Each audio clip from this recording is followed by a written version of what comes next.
আসসালামু আলাইকুম এভরিওয়ান, সবাই কেমন আছেন? আশা করছি সবাই খুব ভালো আছেন। This is Bhabna from food story by Sakib and Bhabna. আমার এই পরিবারে যারা সদস্য আছেন তাদেরকে জানাচ্ছি অনেক অনেক অনেক ভালোবাসা। আর যারা নতুন আজকে আমাকে প্রথম দেখছেন তারা প্লিজ আমার পরিবারের সদস্য হয়ে যাবেন, এইটা রিকোয়েস্ট রইল। আজকে আমি আপনাদের সাথে শেয়ার করব একটা মিনি ব্লগ এবং কুমিল্লার খুব সুনামধন্য একটা রেস্টুরেন্ট বলা যেতে পারে, কারণ এই রেস্টুরেন্টটা আজকের নয়, এই রেস্টুরেন্টটা শুরু হয়েছিল 1996 সাল থেকে। সো তখন তো আসলে আমার যাওয়া হয়নি, কিন্তু আমি যখন ছোট ছিলাম 2001-এর দিকে, যখন আমি একদমই ছোট ছিলাম তখন কিন্তু আমার এই রেস্টুরেন্টটার মধ্যে খুব বেশি যাওয়া হতো। সো আজকে আমি সেই ছোটোবেলার কিছু স্মৃতি এবং যখন এই রেস্টুরেন্টটা রিওপেন হয়েছে, সেই রিওপেনের পরে আসলে রেস্টুরেন্টের লুক কেমন এসেছে, খাবার দাবারের মান কেমন, সব কিছু নিয়ে কথা বলবো। এতক্ষণ ধরে আমি যে রেস্টুরেন্টের এতগুলো কথা বললাম সেটা আর অন্য কোনোটিই নয়, সেটি হচ্ছে চায়না গার্ডেন। যারা কুমিল্লা শহরে আছেন, তারা যারা অনেক আগের অ্যাকচুয়ালি বেসিক্যালি 2001 এবং 2 এর দিকে যারা আছেন তারা কিন্তু আসলে জানেন যে এই রেস্টুরেন্টটা কিন্তু অনেক আগে থেকে কুমিল্লাতে অবস্থিত। এই রেস্টুরেন্টটার উৎপত্তি হয়েছিল 1996 সালে। আমার জানা মতে হচ্ছে কুমিল্লার প্রথম রেস্টুরেন্ট হচ্ছে এইটি।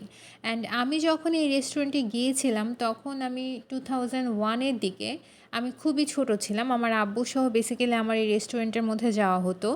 মাঝে দিয়ে কিন্তু এই রেস্টুরেন্টটি অফ হয়ে গিয়েছিল এবং তারা হচ্ছে নতুন করে রেস্টুরেন্টটি আবার রিওপেন করেছে। এই রেস্টুরেন্টের বর্তমান ঠিকানা হচ্ছে এখন প্ল্যানেট অ্যাসারে। প্ল্যানেট অ্যাসারে 7ম তলায় এই রেস্টুরেন্টটি অবস্থিত। আর আজকে আমি আপনাদের সাথে এই রেস্টুরেন্টের সম্পূর্ণ ডিটেলসটা শেয়ার করছি। সবার প্রথমে আমি এখানে দেখিয়ে দিচ্ছি এদের যে মেনু কার্ডটা রয়েছে। এখানে আপনারা চাইনিজের পাশাপাশি বাংলা আইটেমগুলো পাবেন, বিভিন্ন ধরনের বিরিয়ানিও কিন্তু এখানে রয়েছে। সো আমি আপনাদের সুবিধার জন্য মেনু কার্ডটি দেখিয়ে দিয়েছি এবং এখন যে ভিতরে যে ডেকোরেশনটা, এদের যে ডেকোরেশনটা এটা কিন্তু আসলে এখন খুবই সুন্দর করে ফেলেছে। সো আমি আপনাদেরকে শুরু থেকে দেখাচ্ছি। এটা হচ্ছে একদম ঢুকতেই আপনাদের যে ভিতরে যাওয়ার সময় পড়বে। সো আমরা যখন স্ট্রেইট যাব তখন হচ্ছে এখানে দেখতে পাচ্ছেন যে খুব সুন্দর করে সবুজের কিছু জিনিসপত্র এখানে রয়েছে। একটি ঝর্ণা রয়েছে, দেখতে খুবই সুন্দর লাগছিল। আর এখানকার যে ডেকোরেশনটা এটা আসলে খুব মুগ্ধ করেছে আমাকে। আমার কাছে খুবই ভালো লেগেছে। এদের যে ভিতরের যে ইন্টেরিয়র যে ডিজাইনটা রয়েছে আসলেই খুব সুন্দর। আমি আপনাদের জন্য এটার একটুখানি ক্লিপ নিয়ে এসেছি, সো যাতে আপনারাও বুঝতে পারেন যে রেস্টুরেন্টের ভিতরে যে ডিজাইনটা, ভিতরে যে ইন্টেরিয়রটা সেটা কতটা সুন্দর হয়েছে। অ্যান্ড এখানে কিন্তু চায়না গার্ডেনের মধ্যে লিখাই আছে সিন্স 1996।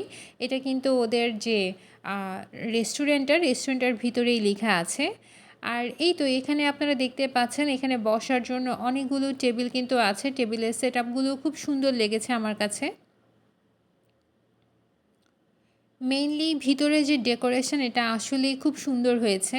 প্রত্যেকটা কর্নারে যে আলোর ঝলকানি এবং যে প্লাস্টিকের যে গাছগুলো আছে এগুলো দেখতে আসলে খুব মুগ্ধ করেছে। আমার মনে হয় যারা সবুজ প্রেমী তাদের কাছে আসলে এই রেস্টুরেন্টটা খুব ভালো লাগবে। অ্যান্ড এখানে আমরা কথা বলতে আমরা কিন্তু অর্ডার করে ফেলেছিলাম। যখন আমি ছোট ছিলাম তখন খুব বেশি আমার এই থাই স্যুপটা আর অন্থনটা খাওয়া হতো। সো আজকে আমরা প্রথমেই যে হচ্ছে থাই স্যুপ আর অন্থনই হচ্ছে অর্ডার করে ফেলি। সো এখানে গরম গরম থাই স্যুপ এবং অন্থন হচ্ছে তারা পরিবেশন করে দিয়েছে।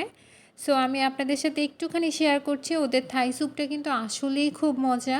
ছোটোবেলায় যখন খেয়েছিলাম তখনের টেস্টটা তো ঠিক ওইভাবে মনে নেই, কিন্তু এখনকার যখন খেলাম তখন আমার কাছে আসলে থাই স্যুপের যে টেস্টটা সেটা কিন্তু খুবই ভালো লেগেছে।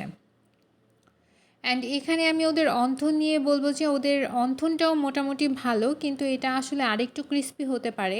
সো আমি ওদেরকে বলবো যে তারা যাতে এই যে অন্থনের যে ব্যাপারটা, সেই ব্যাপারটার মধ্যে যে পুরটা দেওয়ার পরে যে অন্থনটা ভাজা হয় সেটা যাতে আরেকটু ক্রিস্পি করে ভাজে, সেটা খেতে আসলে আরেকটু বেশি ভালো লাগে। ওভারঅল খাওয়া-দাওয়াটা আসলে খুব ভালো ছিল। স্যুপের সাথে অন্থনটা খুবই ভালো লাগছিল অ্যান্ড স্যুপের যে থিকনেসটা সেটাও কিন্তু খুব ভালো ছিল। যথেষ্ট পরিমাণের এখানে মাংস, চিংড়ি মাছ কিন্তু ছিল। সো স্যুপ নিয়ে আসলে কোনো প্রকার কোনো কমপ্লেইন আমার ছিল না। অ্যান্ড এইখানে আমি আপনাদেরকে আরেকটুখানি দেখিয়ে দিচ্ছি যে ওদের যে ইন্টেরিয়রটা এটা প্লাস্টিকের ফ্লাওয়ার দিয়ে তৈরি করলেও এটা কিন্তু দেখতে খুবই ভালো লাগছিল। বেসিক্যালি ঢুকতেই যখন আপনারা যখন ঢুকবেন রেস্টুরেন্টের মধ্যে তখন দেখবেন যে এরকম একটা ঝর্ণা রয়েছে। এই আর্টিফিশিয়াল ঝর্ণাটা কিন্তু আসলে খুব মুগ্ধ করছিল। এদিকে একটা কর্নার রয়েছে, এখানে এরকম করে চেয়ার দেয়া ছিল। আমার মনে হচ্ছে এখানে ছোটদের জন্য কোনো জোন তৈরি করা হবে খেলাধুলার জন্য। আমার ডেকোরেশন দেখে যতটুকু মনে হলো আরকি। এই জায়গাটা একটুখানি চেয়ার দিয়ে এভাবেই ছিল। সো এটা ওরা ওরকমভাবে এখনও ডেকোরেশন করেনি। আর এদের কিন্তু একটা কনভেনশন হলের মতো রয়েছে। সো আপনারা যারা পার্টি, বিভিন্ন ধরনের বিয়ের ওকেশন এখানে আসতে চান তারা কিন্তু ওদের ওই কনভেনশন হলটা বুক করতে পারবেন। আর এছাড়া আমি কিন্তু আপনাদেরকে দেখিয়েছিলাম যে ঢুকতেই হচ্ছে একটু ডোরের মতো করে ভিতরে যারা ফ্যামিলি নিয়ে আসলে খাওয়া দাওয়া করতে চান তাদেরও একটা ব্যবস্থা আছে। যারা আসলে অনেক বেশি পর্দা করে তারা চাইলে হচ্ছে এই মেইন যে অনেকগুলো টেবিল যেখানে রয়েছে অর্থাৎ মেইন যে জায়গাটা এটা ছাড়াও কিন্তু ওদের আরেকটুখানি জায়গা রয়েছে। আমি প্রথমেই যেটা দেখিয়েছিলাম সেটাই হচ্ছে ওই সাইডটা। সো ওই সাইডটাতে আপনারা চাইলে আসলে খাওয়া দাওয়া করতে পারবেন। এখানে আমরা যেহেতু আগেই বলেছিলাম যে আমরা সন্ধ্যায় এসেছিলাম, তো প্রথমে হচ্ছে আমরা সুপার অন্থনটা ট্রাই করি। তারপরে হচ্ছে আমরা ওদের যে সেট মেনু রয়েছে, ওখান থেকে একটা সেট মেনু হচ্ছে আমরা এখানে ট্রাই করেছিলাম। সো এই সেট মেনুর মধ্যে একটা চিকেন ফ্রাই ছিল, ভেজিটেবল ছিল এবং ফ্রাইড রাইস ছিল। বেসিক্যালি ওদের যে সেট মেনু সেটা সবসময় দুপুর থেকে বিকাল পর্যন্তই সার্ভ করা হয়, কিন্তু আমরা যখন বলেছিলাম তখন তারা বলল যে আসলে এখন তো দেয়া যাবে না, কিন্তু কিছুক্ষণ পরে যখন আমরা বললাম যে না একটুখানি কাস্টমাইজ করে আপনারা দিন, তারপরে হচ্ছে ওরা এই কাস্টমাইজ করেই অর্ডারটা রেখেছিল। সো আপনারা যারা সেট মেনু চান তারা কিন্তু চাইলে কাস্টমাইজ করেও সেট মেনুটা নিতে পারবেন। এখানে কিন্তু 2 ধরনের অপশনই রয়েছে। আপনারা আসলে দেশি চিকেন খেতে চান কিংবা ফার্মের চিকেন খেতে চান, সো ওই অপশানটাও কিন্তু আপনাদের জন্য অ্যাভেলেবেল আছে। অ্যান্ড এই খাবারটাও কিন্তু যথেষ্ট ভালো ছিল। আর খাবারের পরে একটুখানি ডেজার্ট যদি না হয় তাহলে মনে হয় যে খাবারের পূর্ণতা আসে না। সো আমরা ডেজার্ট হিসেবে নিয়েছিলাম হচ্ছে ওদের যে স্পেশাল ফালুদাটা আছে সেটা। অ্যান্ড এই ফালুদাটা আসলেই অনেক মজা।